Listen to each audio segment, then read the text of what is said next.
The ball's going up, not forward. Let's see some shots here. So the grip is up against the right forearm. 60-40. Now this body angle must remain the same. And from there, I'm feeling again like there's not too much wrist, but because my swing is longer, the club will naturally hinge. It's not a forced hinge, it's a natural hinge. So don't worry about a little bit more wrist coming into it. It has to happen because my swing is longer. But I'm still feeling like this and this are connected. And from there,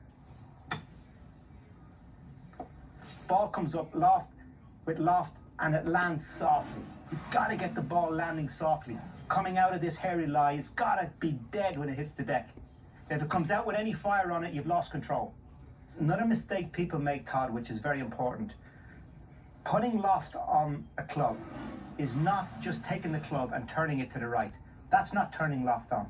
Turning loft on is setting it, turning the grip, turning the whole club, and then gripping it. So you're actually not gripping the club and the top of the grip. You're turning it, then you're re-gripping it, because if you just open it up like this, your hands will re-rotate back at impact. So get that loft, turn that club at address, then grip it.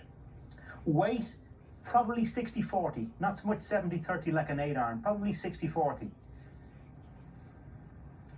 And for me, I like to feel like the grip, as I say, although it doesn't do it, I like to feel that the grip is going up the right forearm.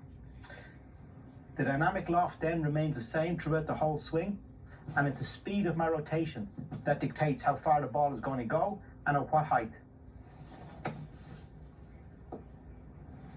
How about a couple of things here? Grip pressure, hand position, and using the bounce on a lofted club like this.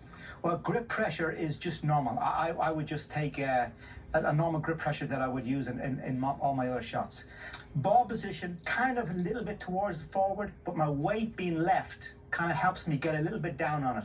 Hitting down, hitting the ball up is not necessarily hitting it this way. You've got to be hitting slightly still down on it.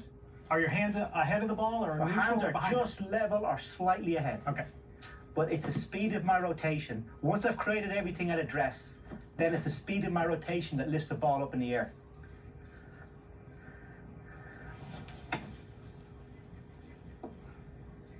And the bounce of the club.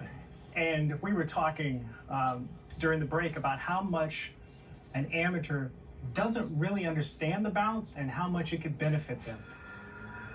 Applying the bounce. If this is the bounce at address, the idea is to recreate that bounce again at impact. And if you have your hands forward, you're decreasing the bounce. So that's why the rotational swing is so important for me when it comes to chipping. I'm not leaning forward on it, I'm rotating around my body, and the club is coming back to a very consistent position time after time after time. Let's see another shot. Weight on the left side slightly, feel like the grip is against my right forearm, and it's a body rotation.